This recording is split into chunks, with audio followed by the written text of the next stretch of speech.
But one of the biggest lessons I learned from my father,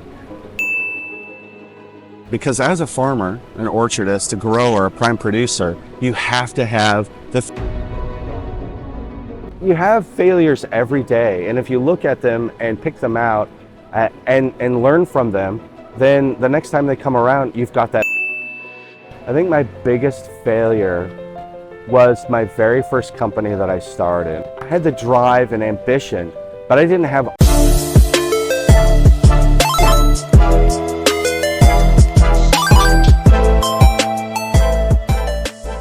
Welcome to a new episode of Business Meets Life. Today we have Daniel Cox, an American from Australia, who's here with me at this beautiful W Hotel in Bali, where we are participating in a 3-day top 1% coaching. Daniel, it's 6 o'clock in the morning. You already have your first, I think, investor pitch behind you. Yes. How are you doing? Oh, well, thank you. It's a beautiful day. It's nice and warm, and you can't beat being in Bali for coaching purposes. So it's wonderful. Thank you for having me. Exactly. Thank you so much. Okay, let's dive right into the first question.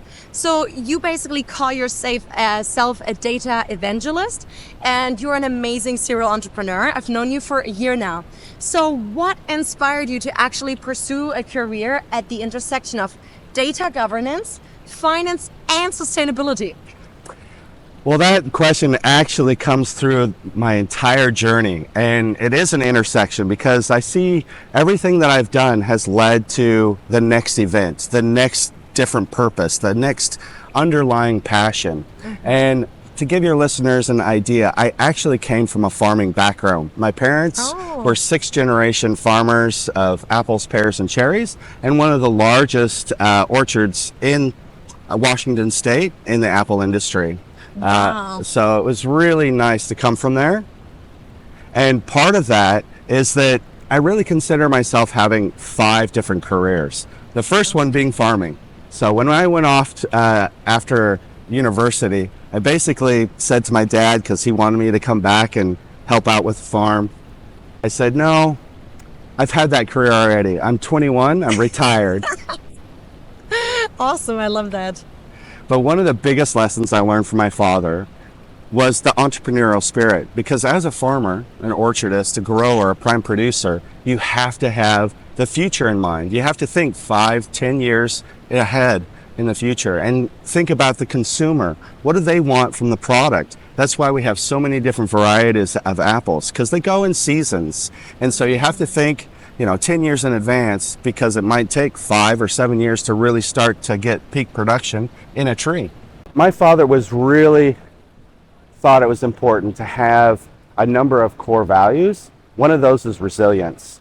And I just watched a small little podcast that my mom sent me this morning, actually, about resilience. Wait, at 4 o'clock in the morning you watched it, or what? Yes, absolutely it was. So my mother and my other side of the family is still in the US, and my immediate family, my wife and my son, are in Australia. And so I work all times, doesn't really matter. So part of the resilience is understanding that it's actually a journey, and where you're going with resilience is the possibility of not knowing to knowing. And it's hard to try to drive, especially when you're a person that you want to know. And so sometimes people give up during that process because it's very difficult to move from one to the other. I mean, you've just told me that, was it last year or so you sold your company?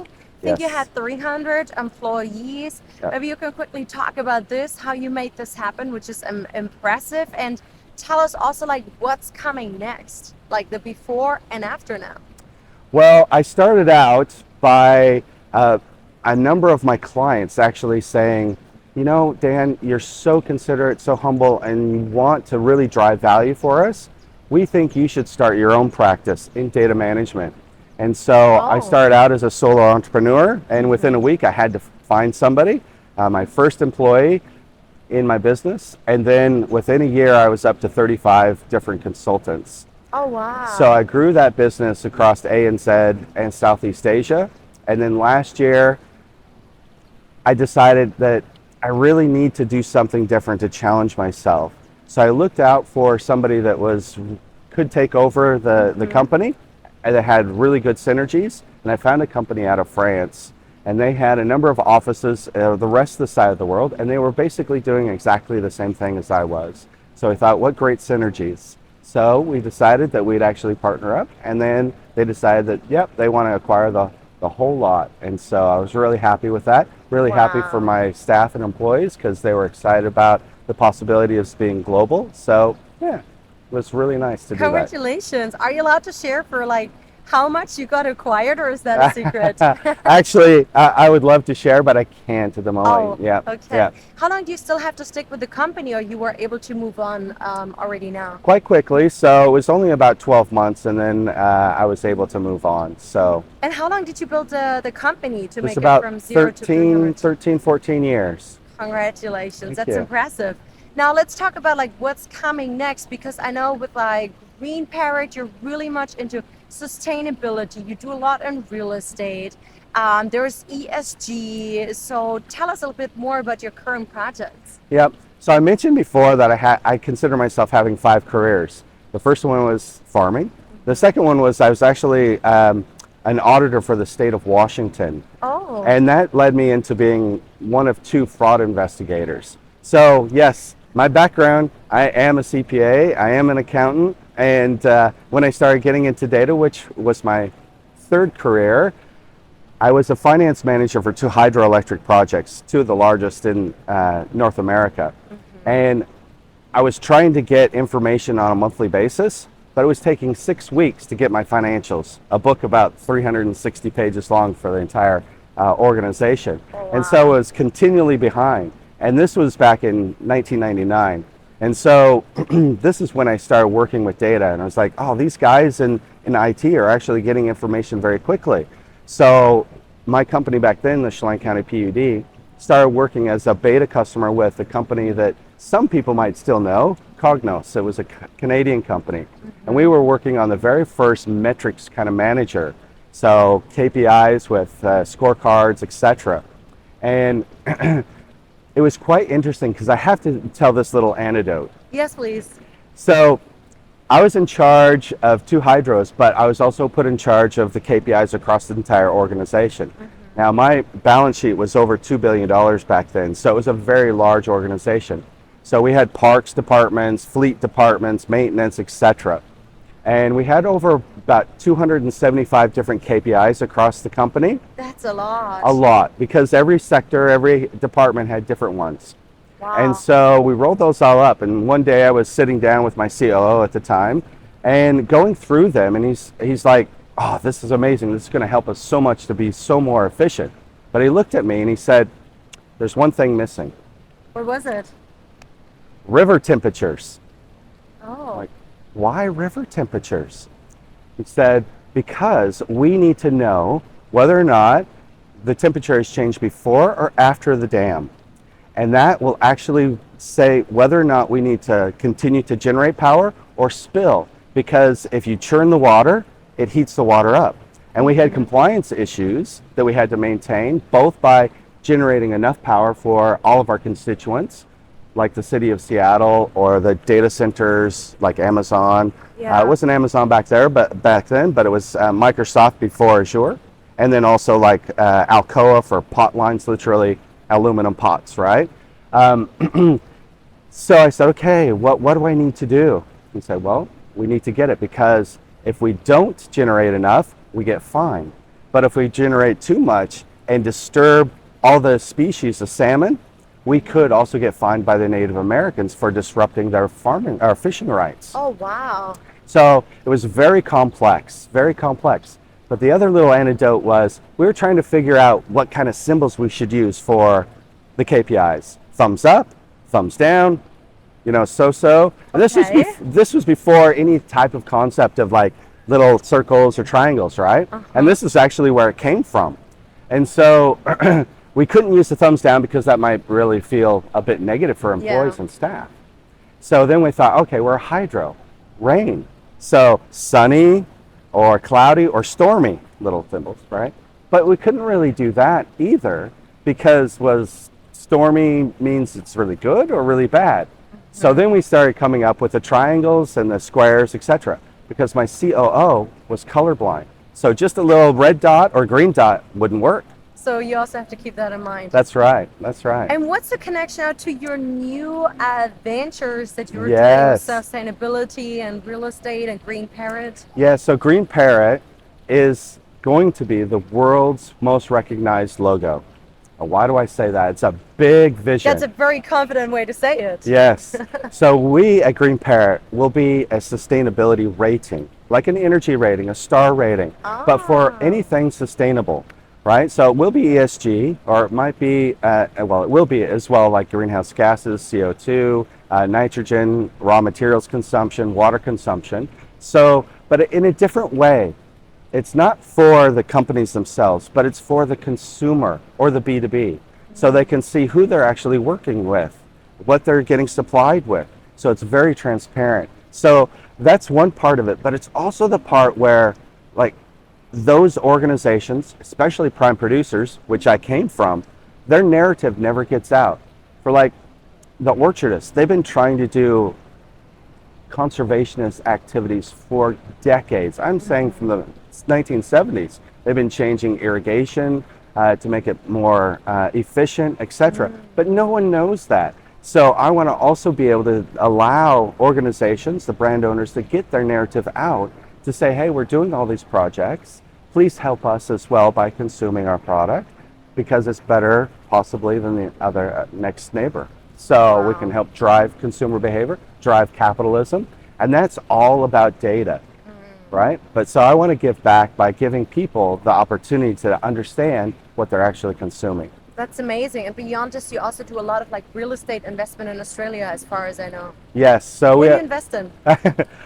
Well, I do a lot of property development. So with my background of trying to become more sustainable, all the buildings, the housing, we try to make them almost self-contained as far as sustainability for their water usage. So recycled water usage, solar power and batteries so that we can harness the power of the sun, and insulation, proper building materials. So Australia's always been quite lax in that area. Oh, really? Yes. I mean, single pane windows are still perfectly fine. Okay. Yes. And like in the US, single pane was out like in the late 70s, early 80s, right?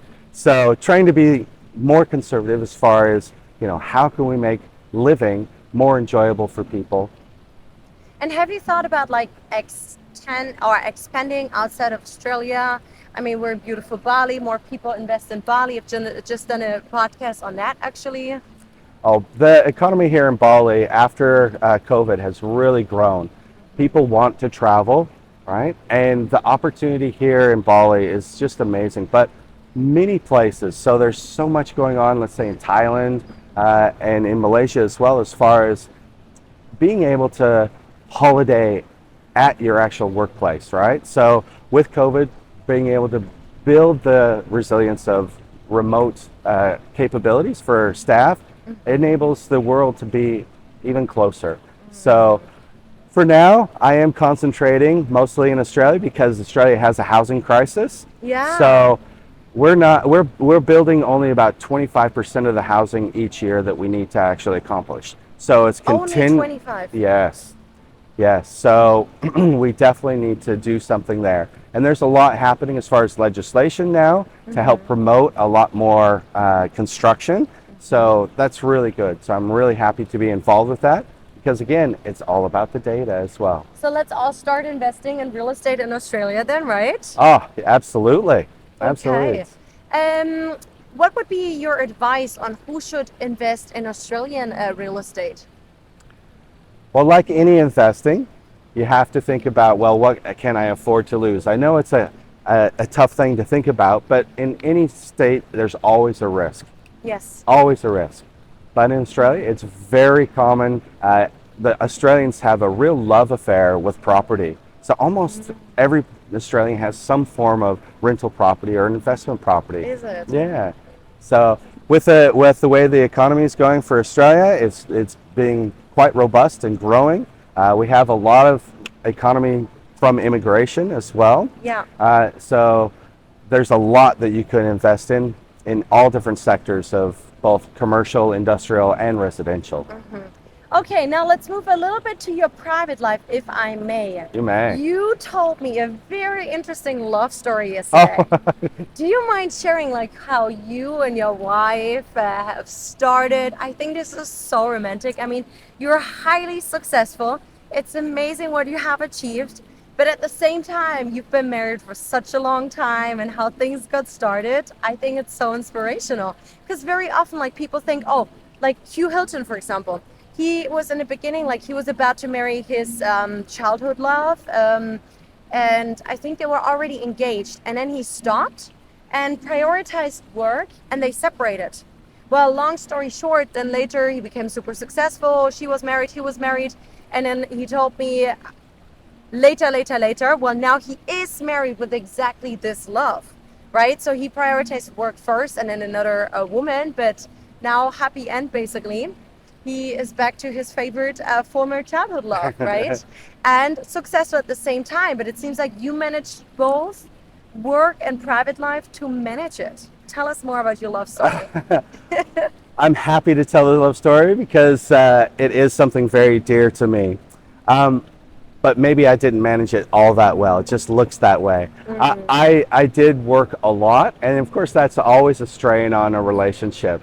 But so with the company that I was working with, Cognos, so Cognos was the company that helped me in the PUD to build data and the metrics. What's PUD? Oh, the Public Utility District. Oh, okay. Yes, the hydros in the U.S. Sorry about that. Yeah, so with there, I decided to actually go work for Cognos. And Cognos was a business intelligence company. And back then there was only two. Business Objects got acquired by SAP, and then Cognos later on got acquired by IBM.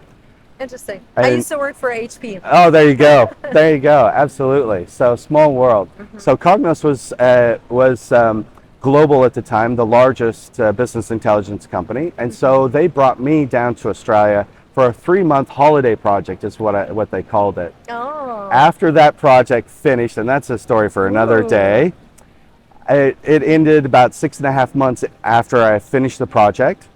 And so Cognos said, well, you can stay in Sydney for a little while or come to Northern Europe, which is where I was trying to transfer before that project. And 1 month in, staying in Sydney, I met my wife. Of course. Love story.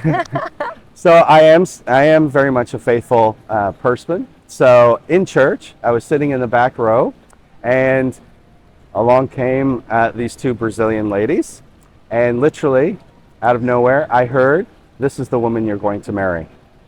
Where did you hear this? It was like, an audible voice. Wow. And I was like, what? Because no one was around me. Anyway, after church, I did go and have a chat with this young gal, and found out that she was also visiting her sister, which was the other lady. And so I knew I would have another chance to talk to her. So 2 weeks later, the exact same thing happened.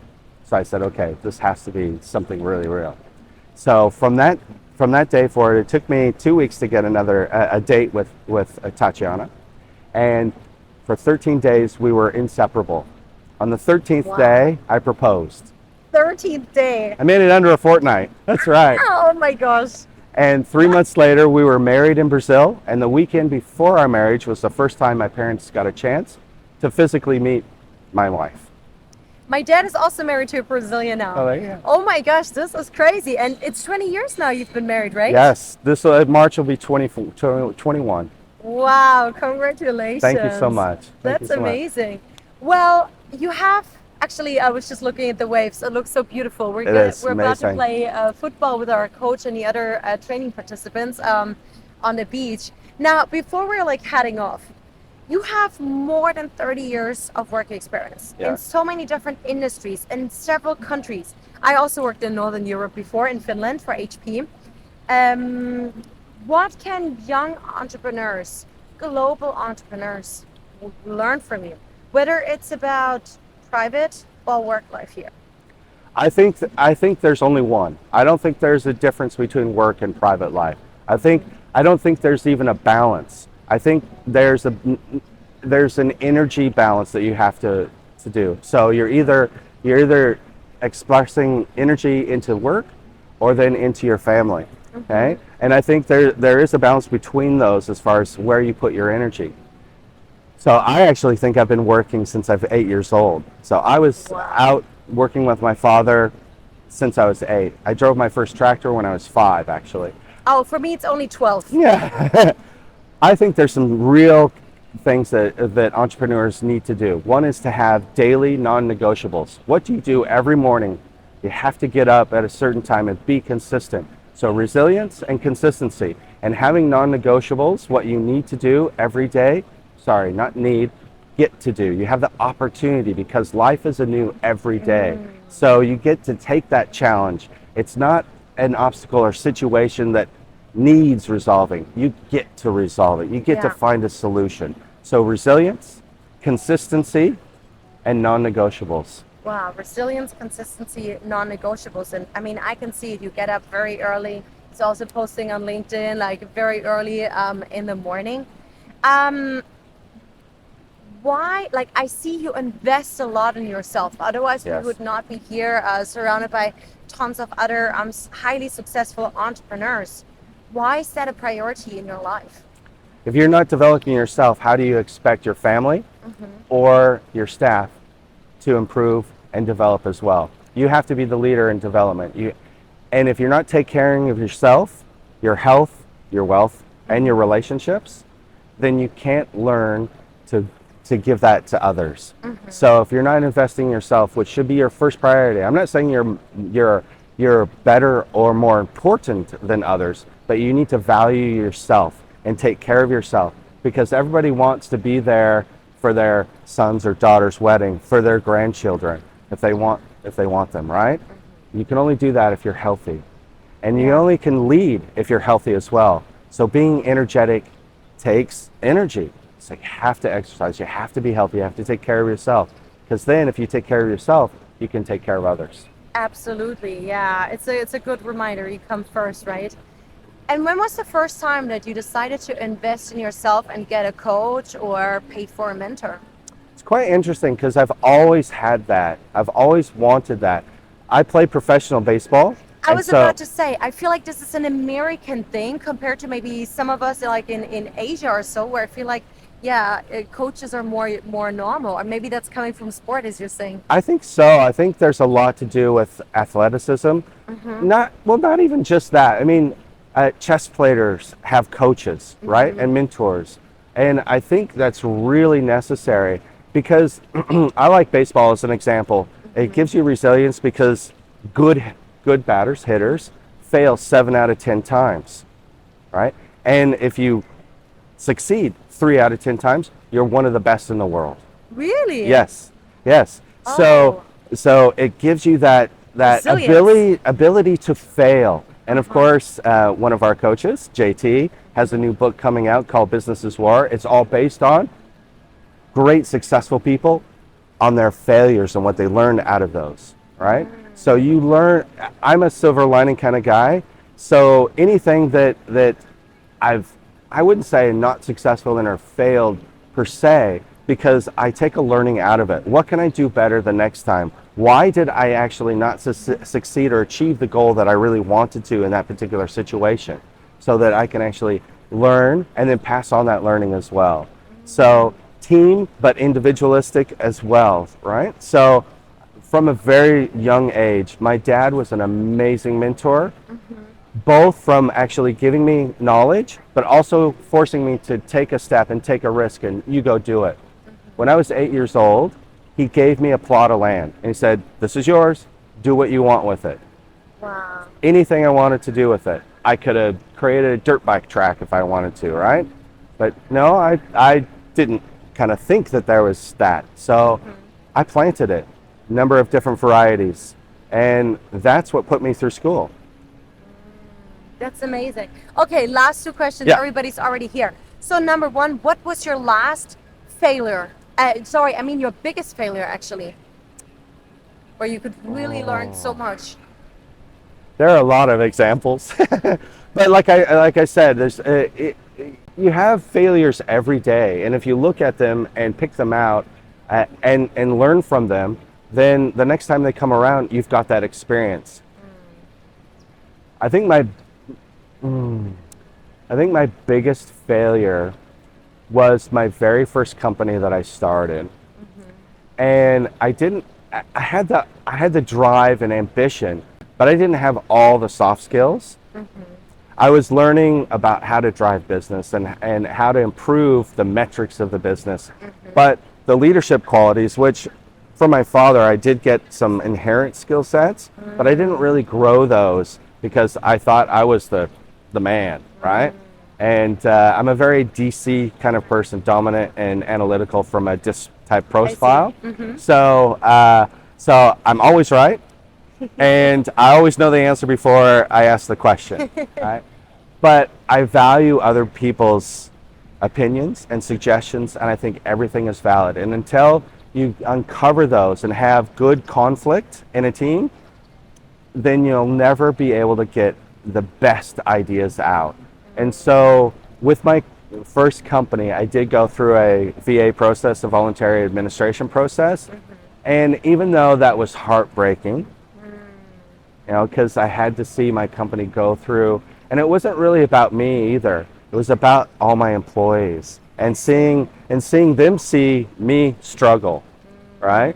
And so I learned a lot through that, both from how business ran in those dire circumstances and how other people reacted, and how actually other people, other businesses, clients, and partners were compassionate. And so I took that on as part of being, you know, I really want to be humble. And I know it sounds cliche, but really we're here to serve our clients and serve the value of the results that we give them, not just give them a service and, oh, thank you in exchange of a contract. As JT Fox says, if you take care of your clients, they will take care of you, right? That's right. So last words, do you have some last words to our global audience out there? Don't quit. Don't quit. Be resilient. Always continue. You might be in the thick of things and it just doesn't feel like you can see the light of the tunnel, but you need to keep going. Don't quit. That day will come and it'll be worth it. Have a target. What if you achieve that goal? What do you get? Give yourself a prize. If it's a huge goal, give yourself a prize that's worthwhile to that goal. I love your motivational closing. Thank you so much for that, for getting up so early, being here with us. We're gonna go and play some American football on the beach now here in Bali. Guys, if you love today's session, sharing is caring. Send it to your friends, to your colleagues, make someone else's day. Follow Dan as well, and see you for the next episode somewhere else in the world. Take care. Thank you, Thank you, Janine. Dan.